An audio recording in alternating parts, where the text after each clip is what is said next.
Welcome to Linda's Corner. My name is Linda Bjork, and today we're going to be talking about making space in our lives for the things that really matter.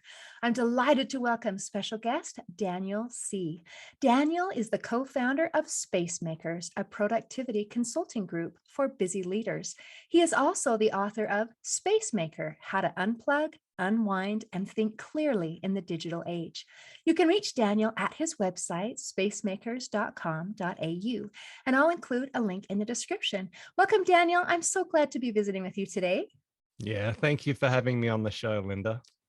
I am looking forward to talking about making space in our lives. But first, I would love to get to know you a little bit more. I loved, as I was reading through your information, some of your comments like, yeah, I live in Tasmania with my wife and 3 kids and 14 chickens that eat too much and don't lay enough eggs. And I just laughed because I raised chickens too. So I totally get that. So can you tell me a little bit about what it's like where you live? Yeah, so I live in this beautiful place. I chose to live here. My wife and I used to be in South Australia, and yeah, we moved to Tasmania. So for those of you who don't know Tassie, it's at the very bottom of Australia. If you don't know it, you may have heard of the Tasmanian Devil if you watch too much TV. Uh, I remember when the Sydney Olympics happened in 2000, they made a human shape of Australia, but left us off the map. So, Oh, but ouch. we're okay with that because it's quiet. We have beautiful mountains, a bit like New Zealand. And yeah, it's a fantastic city to live in. And so, yes, I have land. I actually bought land with some friends a number of years ago, over a decade ago, and we built 2 houses. So we actually share land and we share chickens, as you mentioned. And we kind of have raised each other's kids a bit like an extended family. So I have 3 children. I'm married, and obviously I run a company called Space Makers. Yeah. That's wonderful. How marvelous to have a friend that you like enough that you can be neighbors and still like each other. Yeah, it's been a great journey. I mean, it's been a bit like a marriage. There have been, we had a 7-year itch, and there were some hard times, and we had to work through that actually. And yet, it's been an amazing journey, and I absolutely love living life in that way, and it's been a real gift. Yeah. And I love the idea you said you had a little bit of land and some chickens, and there's something about being connected to the earth that does something to us and helps us become grounded. So I don't know Mm. if that came before or after your space maker's journey, but what inspired you to help people kind of wake up to, we know the positives of being connected, but not everybody's aware of some of the drawbacks and why we might want to step back a little bit. Can you help us understand what are the benefits of unplugging? Yeah. So, I mean, I think when I started to write and speak on this topic, it was about 7 years ago. So, well before COVID and before we all went into remote working conditions and got Zoom fatigue. And I just started to have a sense that my lifestyle had become really digitally saturated. And some of that was wonderful. I've been coaching and training people around the world for a long time, and that requires technology. And I love that my kids can connect with people around the world. My dad's in China, so they can have a conversation with him there. And so technology is amazing. And yet I found that I was feeling a bit wired. I was habitually swiping my screen and kind of doing habits which I thought, actually, I'm not sure these are really healthy for me if I consider what the trajectory of them over time. But look, since then, everyone has become digitally overloaded. And I think culture as a whole, we're starting to recognize and discover this sense that we are just online too much. And we are feeling wired and we're feeling tired. We are, running to stand still. There's this sense where some of our habits are not well designed. We might reach for our phone first thing in the morning or last thing at night, and maybe instead of talking to the partner in bed next to us, we're scrolling Instagram or maybe finishing a few emails or playing games on our devices. And it's almost like, well, in the words of Elon Musk, it's almost like we're becoming cyborgs. We're becoming mediated by technology in every area of life, and we're actually losing some of our humanity as a result. So I don't have an anti-technology message, but I do believe that we're overloaded and we need to deliberately and intentionally unplug and unwind in order to think clearly and rest fully and relate to ones that we love away from a screen. I am grateful that it is not an anti technology message because without that wonderful advantage, you and I would not be able to have this conversation on opposite sides of the planet and to be able to come together to create a message.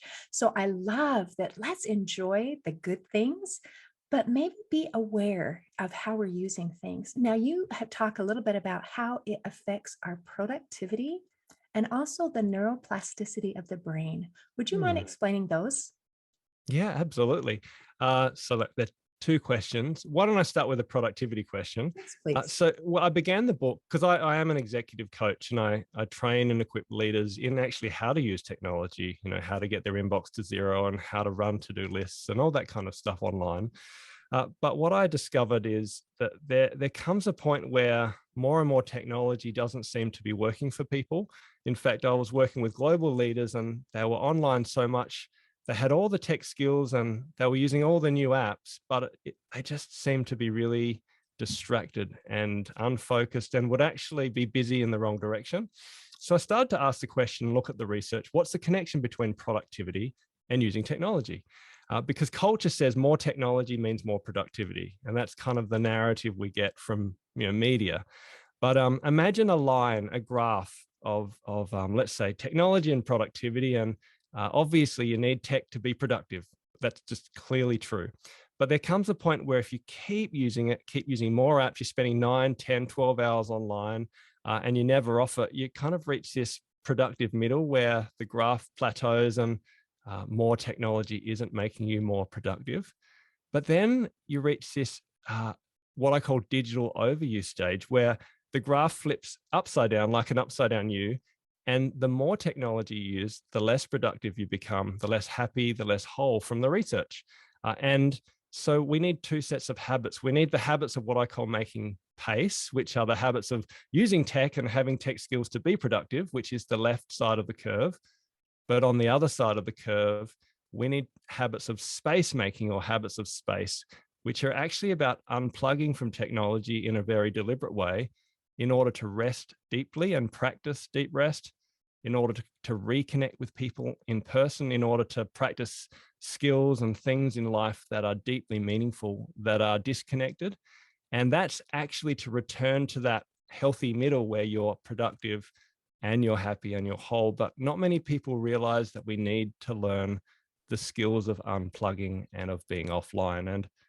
And that it's a new set of habits, but we feel it, we know we need it. And my passion is to teach us how and why to do that. I love that. So I'm imagining kind of a bell curve. Hmm. And then there's a sweet spot where this is helpful, this is benefiting me, making things just wonderful. And then stopping at that point rather than just more is more is more. Yes. And it's not linear. It's not like there's this sweet spot and you hit it and then you fall one way or fall the other. What I find is most of us actually need to improve our tech skills because we don't necessarily use technology that well. And yet at the same time, we're also addicted to Candy Crush. Do you know what I mean? So we need to be, it's this kind of relationship. Well, I mean, I suppose my message is we have a relationship with the online world. And like any relationship, you don't just you don't get married and say, yep, now I've nailed it. It's a relationship. And there are times when it's good. There's times when it's bad. And I think we need to examine our relationship with our digital world and start to examine what the quality of that relationship is like and where we need to invest more and where we need to invest less. And some of it seems like it should be intuitive. If I'm spending hours on Candy Crush, I know I'm not being productive. I mean, some of the things seems like it should be fairly obvious. Definitely. And look, in my book, I frame this in three sections. I talk about the paradigm of technology, and then the principles, and then the practices. And the reason I did it that way is I originally wrote a 20-page ebook, and I thought, look, how hard is it? I mean, I thought I'd give people practical tips. So, charge your phone outside your bedroom, have a digital free meal, if you can have a digital day off once a week, a Sabbath. But in reality, like, it's pretty simple to realize, yeah, let's just not do hours of Candy Crush. Right? An adult shouldn't need an adult to tell them that. But there is something about our relationship with the online world, our beliefs and our habits, even on top of the addictive design of the tools themselves, that draw us into constant overuse. And so unless we re-examine our loves and our longings, our heart, and also, like you mentioned, neuroplasticity, what it does to our brain, then it's going to be very hard to do the simple habits of turning off your phone when it's good for you. And so we need to go on that journey of examining the inner life and our inner beliefs in order to determine what really matters, what are our values that we want to invest in outside of a screen. And then it comes to the practices, what do I do each day, each week, and each year? And you brought up so many points and wonderful things that I would love to just kind of touch on. I love that you mentioned the digital Sabbath, and I was going to ask about that. Now, is your recommendation, so that would be like one day a week where you just say, hey, let's give it a rest one day a week. Is that kind of one of the practices that you Mm. suggest? Yeah, I mean, so I have a faith background myself, and but I looked at across like all the productivity research and all the stuff that's out there that I could find on the idea of deep rest, the idea that we actually need to practice rest rather than practice work. And we assume that, rest will just happen if we're not at work. But I don't think that's a true assumption in the digital age, with work-life blend and with technology intersecting with work and life.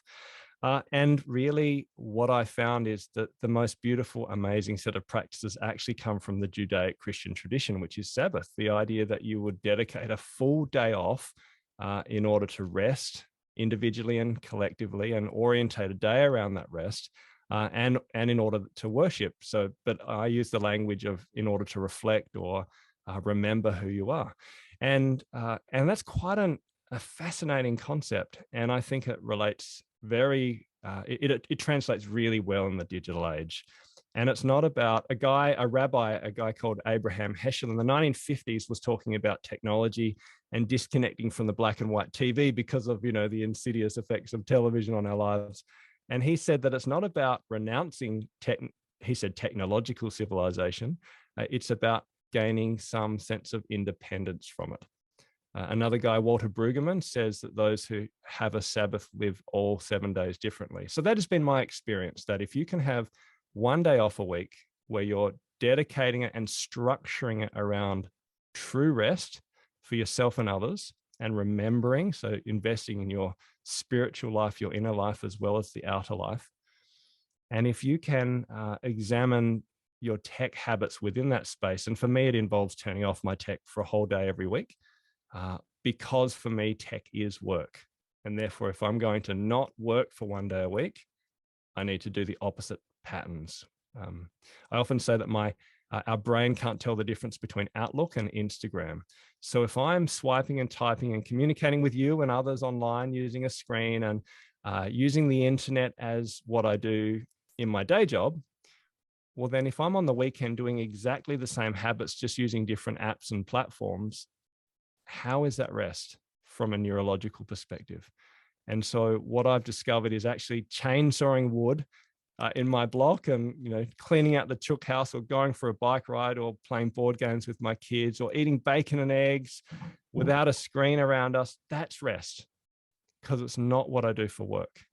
Whereas us just sitting there, scrolling social media or watching Netflix or playing games, it's so similar to my work that I never give my brain a day off. And so it's important to define what work is for us, what rest is for us, and how might we have a beautiful, amazing pause every week, which I call the digital Sabbath.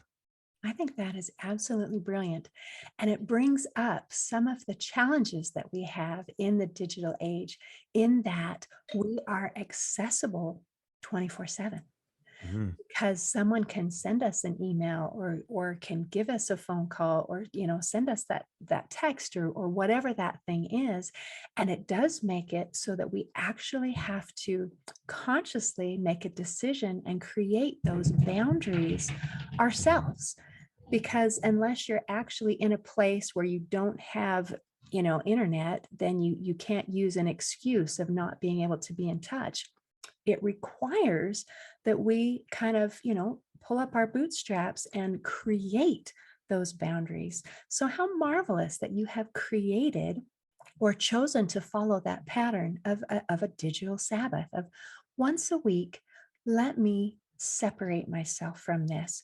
And I believe once those boundaries are in place, then Mm. it will become easier to follow it. It might be hard the first couple times when you hear that notification to just, no, today is, I can answer that tomorrow and it's going to be okay.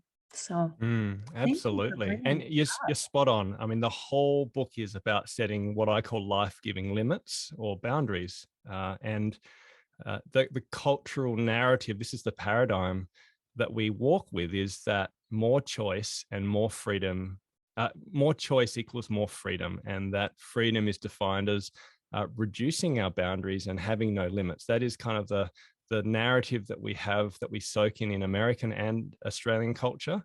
And yet it doesn't work for life and it doesn't work for technology. So clearly, no boundaries and unlimited choice isn't great when it comes to food and diets, or for physical activity and sedentariness, or even relationships. You need life-giving boundaries if you're going to have a stable, healthy, monogamous relationship. But when it comes to technology, we haven't made that translation. We haven't realized actually less is more.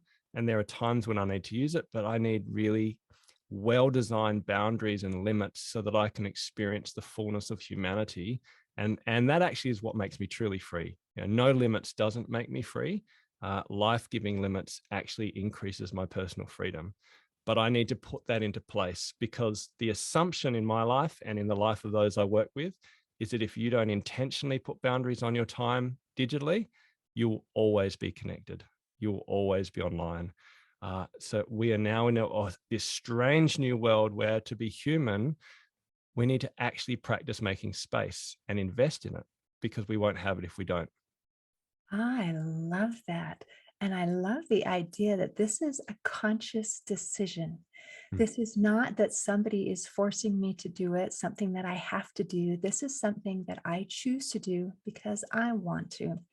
And it Mm. makes a difference. I was reading a study about weight loss, but there's going to be a connection here where the words that they use to define something. So they took a group of people and said, okay, we want you to follow this diet thing. And they divide it into three groups. One, they said, if somebody asks you about it, just don't worry about what you say. Another group, they said, say, I can't eat that. I'm on a diet.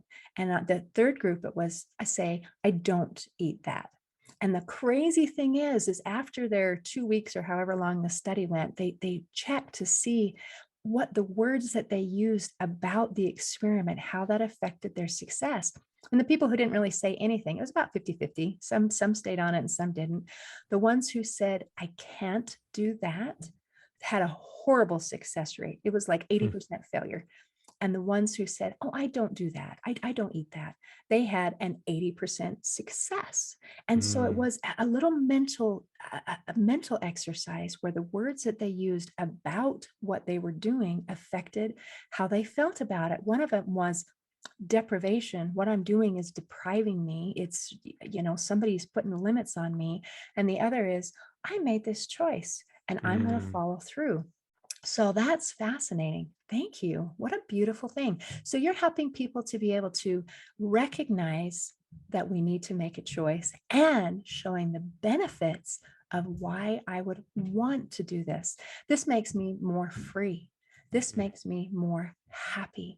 This makes me more connected to the people that I care about. So that is absolutely beautiful. Now, I Mm. apologize because I threw too many things at you, but I would love to cover the neuroplasticity because I think that studies like that are fascinating. Yeah, so look, as I mentioned, I used to be a physiotherapist, so physical therapist, I think they're called in the States.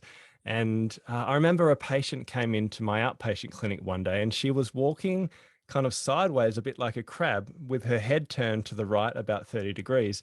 And I thought, this is interesting. It was a very unusual way of walking in. And she stayed like that the whole time when I talked to her.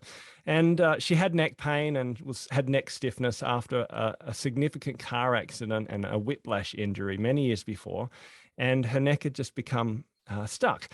And so what was really interesting is when I actually examined her, I could actually rotate her neck either side, left and right. So she wasn't actually stuck and she didn't have that much pain. And so I got her to close her eyes and look in the mirror.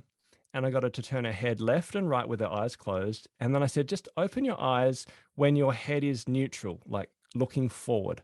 And she opened her eyes and her head was 30 degrees to the right, exactly where she stood every day.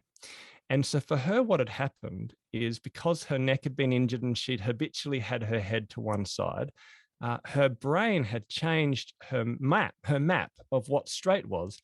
And what she thought was straight and normal was actually turned to the right. Does that make sense? And so that's called neuroplasticity. And so our brain changes based on our habitual beliefs and behaviors. And so and it can change again. So I mean, for her, I got her to practice literally looking in a mirror, closing her eyes and opening it when her neck was straight until the joints in her neck and her brain started to recognize what straight was. And that's actually all we needed to recover this lady into like a healthy way of living and moving. But when it comes to the online world, I feel like it's not a bad analogy because I think, we've talked about digital overload. I think all of us have shifted to this point, this new existence where we are actually overloaded and we're using the digital world way too much. And yet our brain has changed to the point where we can't even see or recognize how it's impacting us. We feel it. We know that we're busier than ever before. We're polarized. We're disconnected. We're struggling to have meaningful relationships. We're running to stand still. We feel the effects of walking like a crab, but we can't quite place our kind of finger on what's wrong.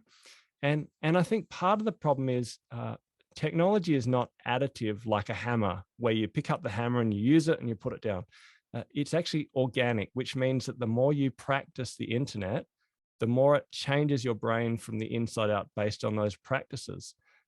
For example, because the internet requires very fast swiping and moving between things, chopping and changing, well, we have less attention because our brain has learnt to require very small snippets of information, not examining things in a very deep, long-term way. It's harder to read a book nowadays without getting distracted because our brain has changed.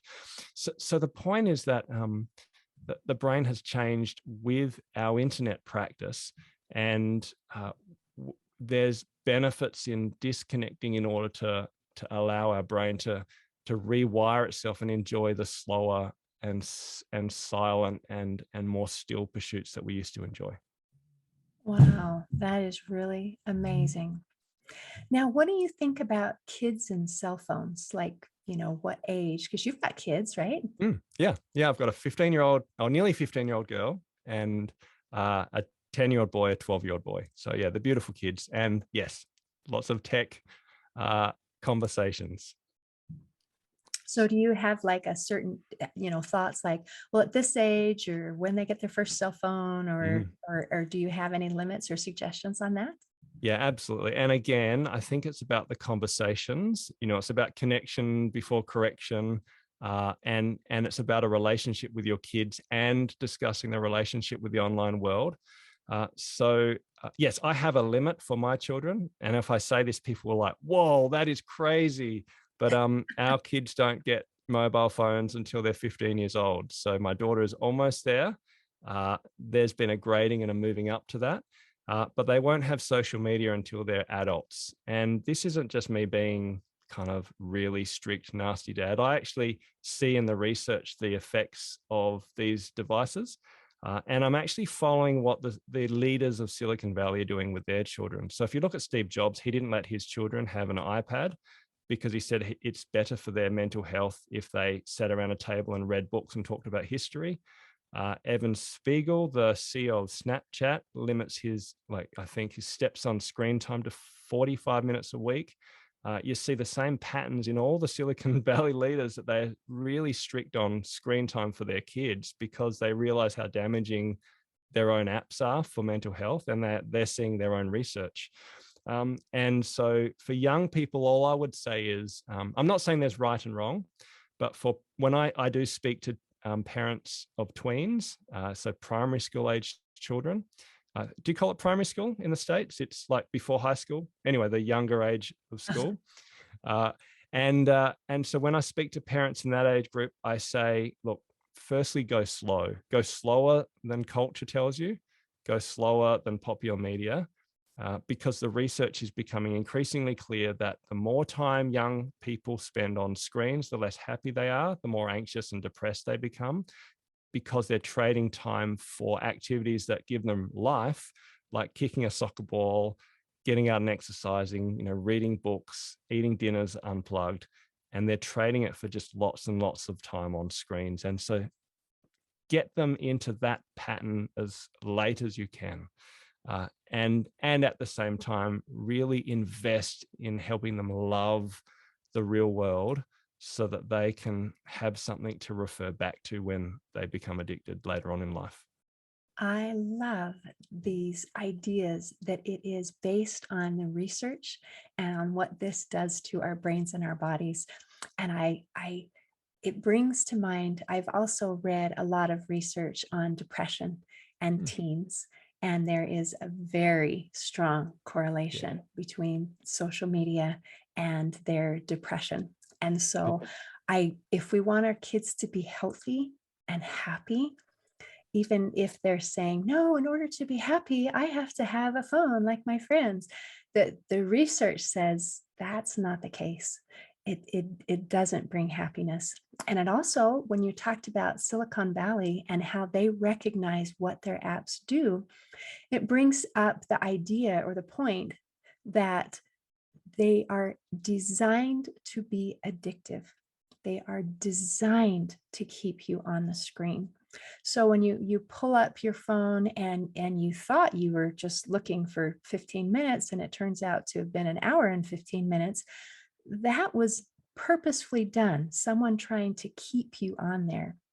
And as Mm. we are aware that that they're that this is the intent, then it can hopefully help us to wake up a little bit and say, oh, that means I need to choose to turn it off. I am in charge of setting my limits. I am in charge.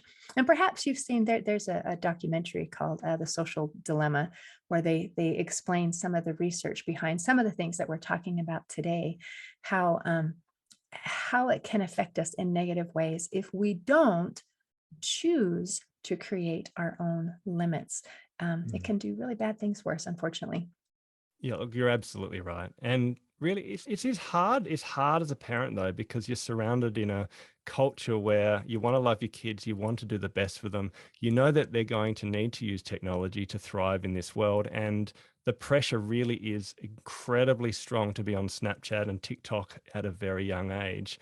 And so it's really tough as parents to keep saying no, because it's not like smoking in the sense that there's really no positive benefits of smoking, except for the social benefits and things like that. But there's benefits to technology, but it is, like you mentioned, particularly in teen girls and guys, but particularly girls. The research on mental health and social media overuse is pretty scary. For guys, it's online pornography. Again, as a very general, look at the research. And if we can teach our kids different habits at an earlier age and help them have life-giving limits, that's really useful. I could give you one practical tip we use, which might Oh, be yes, useful. please. Basically, we have tokens, which I think has been useful. There's downsides to it, but our kids get 12 tokens a week. Each token is half an hour, because we wanted to give them control over their screen time. I didn't want to say you can only do this on Monday or this on Tuesday. So they have a limit to how much screen time they get each week, and they're not allowed to do more than 3 hours of, like, on one day, because the research says that if you do more than 2 to 3 hours, it definitely changes your mental health, and it's bad for you. And you can see the outcomes when the kids have done 3 hours of screens in a day. But yeah, so they can boom, they can bust, they can spread it throughout the week, but we're saying this is your limit. And if you want to experience the best of life generally, well, then, use your limits here and use your limits there. We give them more for screen time academics. So when they're doing maths homework, they get another extra amount of tokens. But it's basically saying, look, it's a really important part of your life, but it shouldn't be your entire life. And I'll teach you the ability to use your tokens, and determine when throughout the week you spend your time on a screen. And we model the same behavior ourselves. That's my other message for parents. Before you can shift the patterns and behaviors of your children, you must look at your own digital habits and behaviors, which is partly why I wrote the book, because kids will look at you and what you do, and they'll immediately make connections between what you're saying to them versus what you actually do when they're watching your behaviors. That is brilliant. And I love your token plan, how it allows freedom within limits. Hmm. And also, it helps them to practice creating those boundaries. You're giving them the opportunity to say, oh, okay, that means I can use this much right now, or I can save it and do a bigger chunk here. But they're practicing those skills of using limits and of having some conscious behavior with this screen time, which I think is very important. We did something similar. I used tickets. I didn't have tokens, but where it was, okay, if you can earn this much for doing XYZ chores or your school or whatever, and then it's worth this much of your screen time. Otherwise, perfect. We do the same thing. They can earn them as well. That sounds perfect. Yeah. So anyway, do you have anything else you want to make sure you cover before we close? Not really. I value technology and I love the life it's given me, but I also really value life disconnected. And we just forget how beautiful life is and how wonderful it is. Just look at a tree and just enjoy noticing it, or just laughing at a table with kids, or playing a board game and actually having your attention on the moment, or even pushing a child on a swing and not scanning, how many hearts you have on Instagram. Like the world is so rich and wide and beautiful, and it's just not worth reducing our life to what we see online. And so a little bit of space makes a lot of difference. And I just encourage people to rethink that and to develop healthy habits. I love it. I love that you pulled it all together with just that quick reminder that this is a tool and we can use it as a tool and it can benefit us rather than enslave us. And that the point is joy, a joyful life. So, Daniel, thank you for your wisdom and thank you for visiting with me today. Thank you so much for having me on the show. I appreciate it, Linda. Been a pleasure. In closing, I'd like to share a quote by Anne Lamott. She said, almost everything will work again if you unplug it for a few minutes, including you. Today, I invite you to do some unplugging and to make some space in your life for the things that really matter. See you next time on Linda's Corner. Thanks for listening. If you enjoyed this episode of Linda's Corner, please share and subscribe to help us reach new listeners. I also invite you to check out my nonprofit, Hope for Healing, at the website hopeforhealingfoundation.org for free ebooks, free audiobooks, and other free resources to help increase happiness, build confidence and self-esteem, strengthen relationships, manage stress, and calm feelings of depression and anxiety. I also invite you to grab a copy of one of my books, like Crushed, A Journey Through Depression, or Amazon bestseller, You Got This, an action plan to calm fear, anxiety, worry, and stress. See you next time on Linda's Corner.